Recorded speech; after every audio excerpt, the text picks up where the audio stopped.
Hey guys, it's Liv at Pop Parish. Today we've got a topic that is very hot in the news right now. It is the Alix versus Alix tea about why do they not like each other. I'm going to give you guys a quick recap about what's going on and then dive into like one piece of the rhetoric that I've noticed people discussing and tie that in with my own analysis about how we discuss women in the media today. So without further ado, let's go ahead with a quick recap.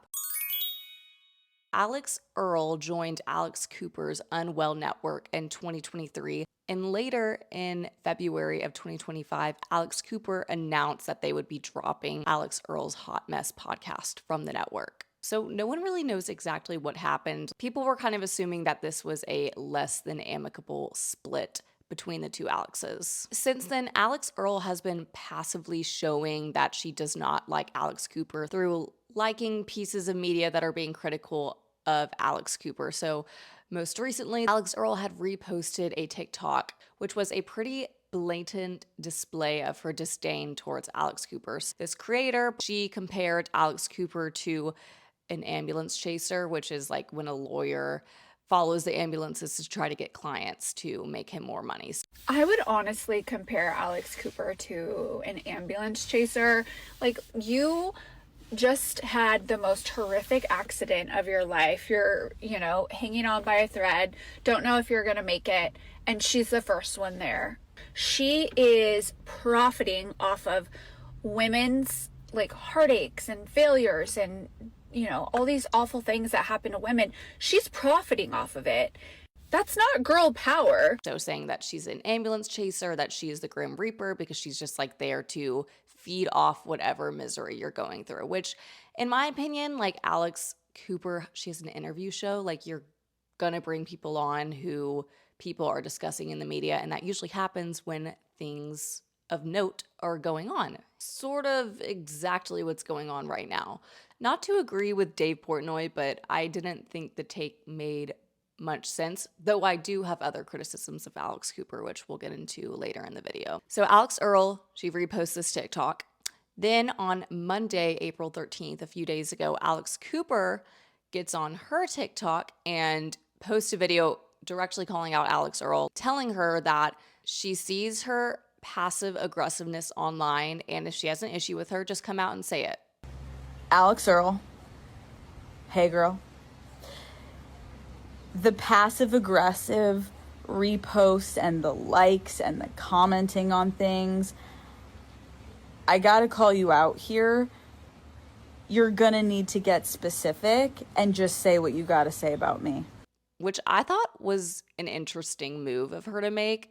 To me, it seems like if you are bold enough to get on your TikTok, directly call out this huge creator, influencer, whatever you want to call Alix Earle, that to me means that there's not much to hide. Maybe it was more just small little disagreements that aren't super incriminating to Alex Cooper. So, and then Alix Earle comments on Alex Cooper's video, I'm on it. That could either have been read like, okay, I'm actually on it. Like, if you want me to spill the tea, I will. But it also could be like, LOL, you're so obsessed with me that you went on your own TikTok to call me out, and yeah, I'm on it, whatever. It could have been another passive-aggressive move on Alix Earle's part. But then last night, I believe it's maybe like 17 hours ago as of this moment, Alix Earle posted a vlog-style video that her friends filmed, waking her up to show her the TikTok that Alex Cooper posted. There's always the question, like, was this fake or a scripted video? I didn't think so at all. It seems like she actually had just woken up in the video and her reaction was a raw reaction. We have to show you a TikTok.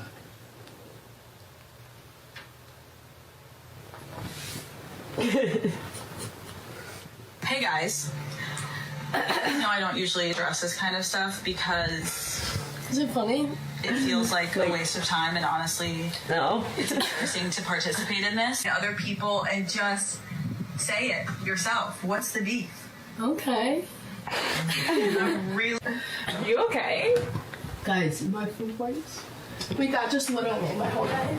She doesn't seem that upset. She said, "This made my day." So I don't think she was too taken aback by Alex Cooper's video. I just think they genuinely don't like each other. Some people are saying this is a PR stunt. I don't think it's that. I genuinely do think they have beef with each other. The way this has unfolded does not have the perfection of a PR stunt. It feels pretty undone and real the way this has unfolded.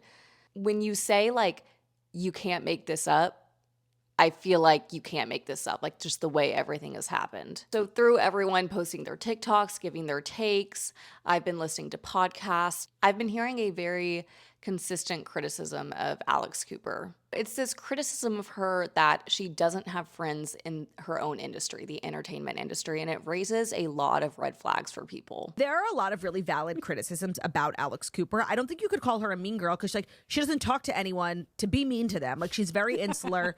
No, the criticism, and it's true. Like, all the podcast girlies, like Paige, Hannah, everybody knows each other. Everybody's friends with it. Everyone likes each other's videos. Like, it's very, not to be like, so it's women supporting women. It really is. Like, there's very few beefs within the circle, as far as I know. Alix Cooper from day one has, thought she was better than that. She doesn't engage with anyone. She has no friends in the industry. Like, and I do think that that is a very valid criticism of her. I think she also is like a very pro-woman platform in person, but like in a very hypocritical type of way. Gleb. And what was the other one? Oh, Dakota. Mm-hmm. I think she's pro-woman when it can.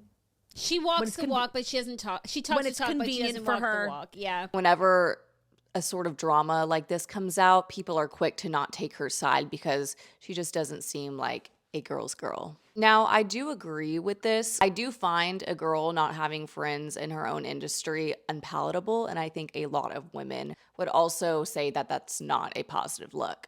So I agree with this. But then my mind zoomed out, as it does so often. And that little voice in the back of my head said, this would never be a criticism given to a man. I mean, it always comes back to that, doesn't it? So let's talk about that. I just wrote an article on Substack called Are Pick-Me Girls Really the Problem? Criticizing how women categorize each other, and I feel like it usually comes from a place of moral superiority. So these terms like pick-me girls, mean girls, girls, and there's other terms too that we use like Karens, girl boss, tomboys, girly girls. There's a lot, okay? So I have noticed this and I'm like, where is this coming from? Especially for the terms like pick-me girl or mean girl that are used in our language to criticize a certain type of girl.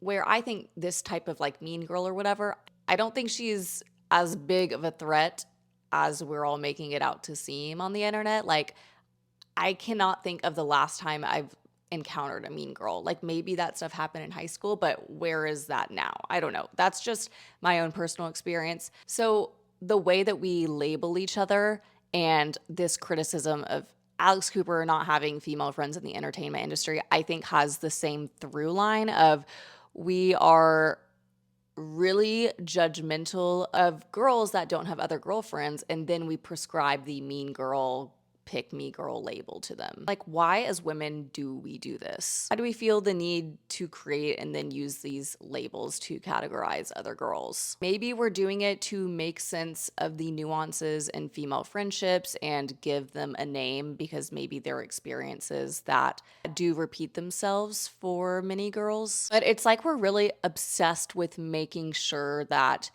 other girls are looking out for other girls. And I'm like, why is this? Why are we so obsessed with girls being behaviorally pure with each other? And so I'm going to ask a question, okay? I'm going to ask another question. It might be a tough one. Are we so concerned about this because we're genuinely scared of other women treating other women badly? Or do we just enjoy critiquing other women? I tend to think the latter finds its way in a bit more than we'd like to admit. One thing I do know for certain is that girls love a juicy gossip sesh, and boys like it too. Sometimes boys do care about things that have to do with interpersonal relationships, but the girls really love it. Like if a random girl on the street comes up to me and she's like, I broke up with my boyfriend. I want to tell you all about it. I'm like, let's go to a park bench and have a coffee and talk about it and cry. We also love hearing about problems with other people's relationships, i.e. Alix v. Alix. Like, it's why we're so obsessed with this. It's so interesting to us. And I do not think that that's a problem, because I feel like female interests have been put down a lot, like especially popular culture. It's like the term trash TV, reality TV is trash TV. But I really just think women are super interested in relationship dynamics and maybe have a fun time picking out problems in other people's relationships. It's really fun. And I do think some boys like to do this, but most viewers of this sort of like popular culture, trash TV, reality television are girls. So again, we love gossip. We love discussing other people's relationships.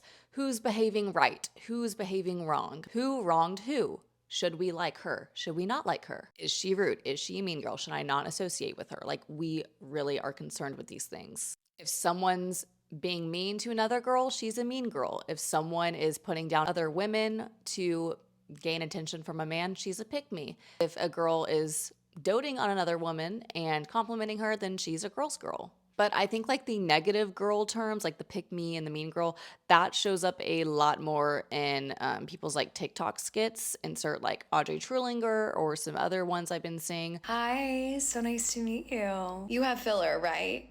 Right, okay, yeah, I thought so. Where do you get your lashes done? Yeah, they're just really fluffy. Like a caterpillar almost. You're a natural blonde though, right? You're not. Oh my God. Wow, that must be a lot of upkeep. They're funny, but I'm like, I have never met anyone that actually acts like that. So I wonder, does all this labeling and all this concern with how women are behaving in work or in their own interpersonal relationships, does all this concern come from like a place of fear? Like, I'm scared someone's gonna act that way towards me and hurt me somehow? Or do we just love talking badly about other girls, which would make us the mean girls? So, okay, tying this back in with Alix Cooper, let's land the plane now. I'm like, are we mean girls? I'm about to be a mean girl. But like, it's okay to be critical of people that have giant platforms. It's okay. I'm not the biggest fan of hers. For me personally, it didn't start from a place of like, I hate her or something like that. I just didn't like her podcast. I was listening in the OG Call Her Daddy days, and I just always thought that Sophia was funnier.